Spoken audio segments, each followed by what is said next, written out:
Yellow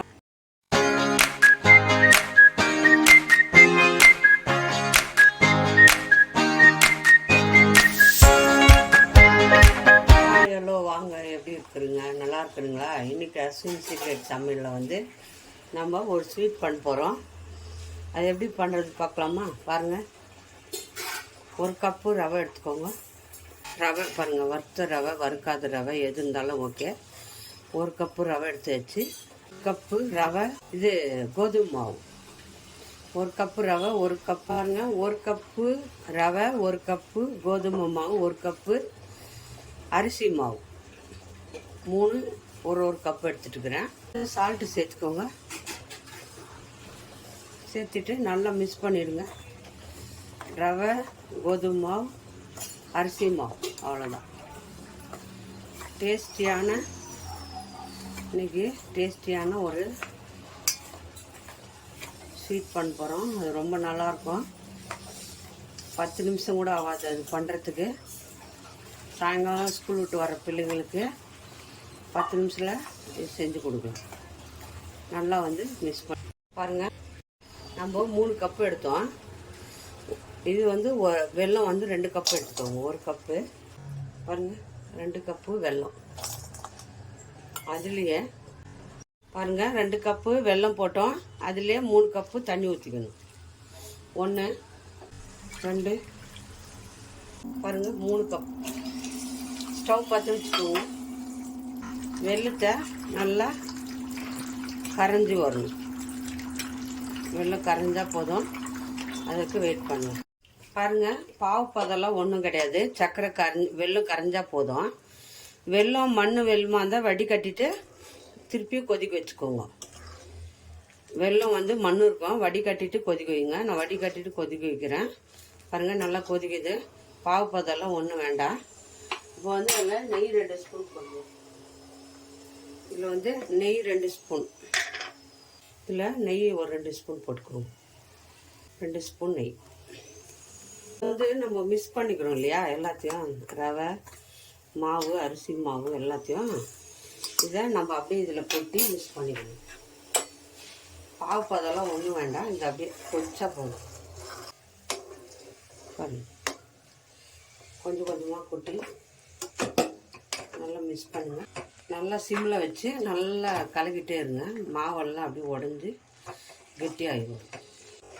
நம்ம அதிரசம் செய்வோம் இல்லையா, மாவு அரிசி ஊற வச்சு நம்ம செய்வோம். இது ரெடிமேடாக பண்ணுறது. பாருங்கள், ரொம்ப நல்லா இருக்கும். அதிரசம் மாதிரி இருக்கும் டேஸ்டி. இது நல்லா ஒட்டாமல் வருது கடாயில். அது வரைக்கும் நல்லா கலாரிக்குங்க. பாருங்கள், இந்த மாதிரி கடாயில் ஒட்டாமல் வரணும். நல்லா ஒட்டாமல் வரணும். பாருங்கள், கட்டி எல்லாம் ஒன்றுமே இல்லை. கடாயில் பாருங்கள் ஒட்டலை.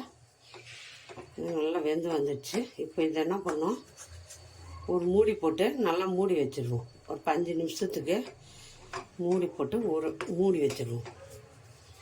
நல்லா இது 5 நிமிஷம் மூடி வைங்க. பாருங்கள், 5 நிமிஷம் நல்லா மூடி வைங்க.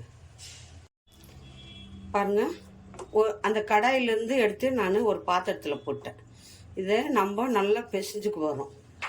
கொஞ்சம் கையில் எண்ணெயை நெய்யை தொட்டுக்கோங்க. பாருங்கள், கையில் சூட்லேயே நல்லா பிசைஞ்சுக்கணும். சப்பாத்தி மாவு மாதிரி நல்லா பிசைஞ்சிட்டு இந்த மாதிரி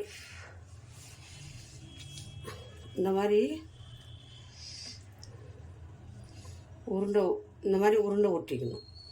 நல்லா பிசைஞ்சிட்டு இந்த மாதிரி உருண்டை ஊற்றிக்கலாம். இது உருட்டிட்டு தட்டி தட்டி போட போகிறோம். அவ்வளோதான். பாருங்கள், இந்த மாதிரி நல்லா அழகாக சின்ன சின்ன சைஸாக எடுத்து இந்த மாதிரி உருட்டிக்குங்க. இந்த மாதிரி எல்லாத்தையும் உருட்டி வச்சுடுங்க. மூடி வச்சுடுங்க. ஒரு 5 5 தட்டி தட்டி போட்டுக்கலாம்.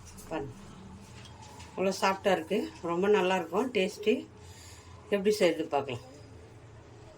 பாருங்கள், இந்த மாதிரி ஒரு கவர் எடுத்துக்கோங்க. ஒரு பிளேட் மேலே வச்சுக்கோங்க. வச்சுட்டு நம்ம இது ஒரு உருண்டையாக எடுத்து இது மேலே வச்சு லைட்டாக கொஞ்சம் கையில் நெய் தொட்டுக்கோங்க. நெய் தொட்டுன்னு நம்ம லைட்டாக அப்படி தட்டுங்க. இந்த மாதிரி ரொம்ப மெலிசாக இருக்கக்கூடாது, ரொம்ப மோட்டாக இருக்கக்கூடாது. மீடியம் சைஸில் ரவுண்டாக தட்டி இந்த மாதிரி தட்டுக்கணும். பாருங்கள், இந்த சைஸில் தட்டிக்கோங்க. ரொம்ப மெலிசாகவும் இருக்கக்கூடாது, ரொம்ப மோட்டாகவும் இருக்கக்கூடாது. மீடியமாக தட்டி ஒரு தட்டில் போட்டுக்கோங்க. போட்டுட்டு அப்படியே நம்ம போட்டுக்கலாம். பாருங்கள், இந்த மாதிரி சின்ன சின்னதாக தட்டிக்கோங்க. இந்த மாதிரி தட்டி தண்ணி கொஞ்சம் கொஞ்சமாக தட்டி எண்ணெயில் போட்டுக்கணும். எண்ணெய் வச்சுட்டுருக்குறேன் பாருங்கள். எண்ணெய் சூடாயிடுச்சு. சிம் பண்ணிவிடுங்க. எண்ணெய் ஜோராக ஹையில் வைக்காதுங்க. சிம் பண்ணிவிட்டு போடுங்க. அவ்வளோதான். ஒரு 5 நிமிஷம் அப்படியே விட்டுருங்க. அது அப்படியே கொஞ்சம் பபிள்ஸ் எல்லாம் அடங்குன பிறகு பாருங்கள், போட்டுட்டு சிம்லேயே தான் அங்கே வேகணும். இது ஹையில் வைக்காதுங்க, சிம்மில் வச்சு வேக வச்சுக்கோங்க. அப்போ தான் உள்ளே வைக்க வேகும். நல்லா பாருங்கள், மேலே வரணும். பாருங்கள், இந்த மாதிரி கலர் வரணும். லைட்டாக கலர் வந்த பிறகு எடுத்துக்கணும். பபிள்ஸ் எல்லாம் அடங்குன பிறகு இந்த மாதிரி ஒன்று எடுத்து ஆயில் இருக்கும், இதில் இப்படி ப்ரெஸ் பண்ணிடணும். ஆயில் எல்லாம் வந்து இந்த மாதிரி கொஞ்சம் ப்ரெஸ் பண்ணி விடுங்க. ஆயில் எல்லாம் வந்துடும். அவ்வளோதான். ஒன்று ஒன்றா எடுத்து இந்த மாதிரி கொஞ்சம் லைட்டாக ப்ரெஸ் பண்ணி ஆயில் எடுத்துடுங்க. பாருங்கள், சூப்பராக இருக்குது பாருங்கள். எல்லாத்தையும் எடுத்துகிட்டு நான் காட்டுறேன். நல்லா பாருங்கள், கலர் வந்துருக்கு. ஒன்று ஒன்றா எடுத்து நல்லா அப்படி ப்ரெஸ் பண்ணிடுங்க. ஆயிலெல்லாம் வந்துடும். செம்ம டேஸ்ட்டாக இருக்குங்க. எல்லாத்தையும் அதே மாதிரி தட்டி தட்டி போட்டு இந்த மாதிரி எடுத்துக்கலாம். பாருங்கள், எல்லாத்தையும் எடுத்தாச்சு. இன்னொரு பேட்ச்சு போட்டுக்கலாம். பாருங்கள், எல்லாத்தையும் நம்ம சுட்டு எடுத்துட்டோம். சூப்பராக வந்துருக்குது பாருங்கள். இந்த மாதிரி சாஃப்டாக இருக்குதுங்க. பாருங்கள், சூடாக இருக்குது பார்த்திங்களா? எவ்வளோ சாஃப்டாக இருக்குது பாருங்கள். எவ்வளோ சாஃப்டாக வெந்திருக்கு பாருங்கள். நல்லாயிருக்கு. இது ஒரு அப்போ நல்லா டேஸ்டியாக இருக்கும். 3 பொருள் தான். வெல்லம், ரவை, கோதுமை மாவு. பாருங்கள், வெல்லம், கோதுமை மாவு, அரிசி மாவு, அவ்வளோதாங்க. ஒரு கப்பு வெல்லம்.